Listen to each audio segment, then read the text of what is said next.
cancer, injection de Botox, Parkinson.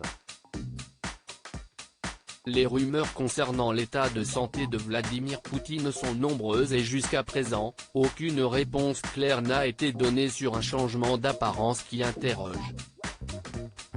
Le problème étant que ce n'est pas seulement l'apparence du président russe qui a changé, mais que son comportement et sa vision du monde ont également été mis en cause, notamment depuis son lancement de l'attaque en Ukraine.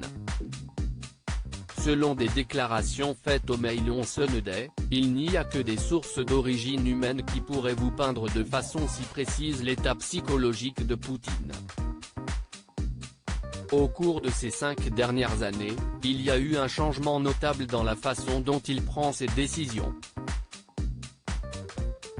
Les gens proches de lui ont remarqué une altération dans la pertinence et la clarté de ce qu'il dit et la façon dont il perçoit le monde autour de lui.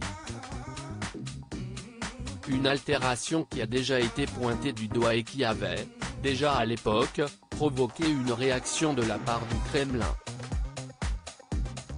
Selon l'Express, en 2014 lorsque Vladimir Poutine a décidé d'annexer la Crimée, des rumeurs, venant notamment du New York Post, selon lesquelles il souffrait d'un cancer en phase terminale et était soigné par un médecin allemand avaient circulé. Un porte-parole du Kremlin avait alors répondu que Vladimir Poutine ne souffrait pas de cancer du pancréas, et que les journalistes qui écrivaient sur son mauvais état de santé feraient mieux de tenir leur langue. Au fil des ans, toutes les rumeurs sur la santé du président russe se sont heurtées aux mêmes réponses, Vladimir Poutine est en très bonne santé et ne souffre d'aucune maladie grave. Un trouble mental plutôt que physique? Le fait est que si sa santé physique n'est pas toujours remise en question, sa santé mentale devient un autre centre d'intérêt.